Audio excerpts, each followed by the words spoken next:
பொதுவான ஒரு கேள்வி, எலெக்ஷன்ல மக்கள் ஓட்டு அளிக்க வேண்டிய அவசியம் பற்றி உங்களுடைய கருத்தை சொல்லுங்க. கண்டிப்பா வாக்களிக்கணும், எல்லாரும் வாக்களிக்கணும். அந்த இப்பயே பார்த்தீங்கன்னா நம்ம ஃப்ரெண்ட்ஸ் சொல்கிறாங்க, சில பேர் ஊட்டி கொடைக்கானலில் வந்து ரூம்ஸ்லாம் ஃபுல்லாக இருக்குது, கார் கூட கிடைக்க மாட்டேங்குது. வெள்ளி சனி ஞாயிறு 3 நாள் லீவுனால எல்லாரும் வந்துட்டு இருக்காங்க. குறிப்பாக சென்னையில் இருக்கிற மக்கள் தான் அதிகமாக போகிறாங்கன்ட்டு.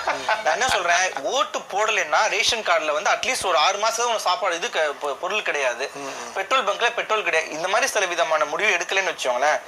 ஒரு எக்ஸாம்பிள் சொல்றேன், 100 ஓட்டர்ஸ் இருக்கான்னு வச்சோங்களேன், எலிஜிபிள் ஓட்டர்ஸ் 70 பேர். 70 பேர்ல ஓட்டு போட போறவனே 30-40% போடுறான். அதுல 21% ஓட்டு வாங்குறவன் 79% நபர்களை வந்து ஆட்சி செய்யறதுக்கு தகுதியானவனா? எவ்வளவு ஒரு என்ன சொல்றது, என்ன வார்த்தைகள் இல்லாத ஒரு விஷயம். அதோட வேல்யூ. ரெண்டாவது, ஓட்டு போடுறாங்களா 21% மக்கள், ஓட்டோட வாக்கோட வலிமை தெரிஞ்சவங்களா அவங்கெல்லாம்? இவங்கெல்லாம் வந்து நாட்டுக்கு நல்லது, இது நல்லது, அது நல்லதுன்னு நினைக்கிறவங்களா? அல்லது ஓட்டோட வேல்யூ தெரியாதவங்க தான் போய் ஓட்டு போட போறாங்க. ஓட்டோட வேல்யூ தெரிஞ்சவன் விடுமுறையை கொண்டாடுறதுக்காக ஊட்டி கொடைக்கானல் போயிட்டு இருக்கான். அதனால இதெல்லாம் தடுக்கணும், எல்லாரும் ஓட்டு போடணும் கடுமையான நடவடிக்கை எடுக்கணுங்கிறதா என்னோட. சட்டத்தை கடுமையாக்கினாதான் கண்டிப்பா குறையணும். இதுக்கும் அது கொண்டு வரணும்ன்றீங்க. தொடர்ந்து பேசலாம் சார். ஒரு நேயர் இணைப்புல இருக்காங்க. வணக்கம், புகார்பட்டி. யார் எங்கேருந்து அழைக்கிறீங்க?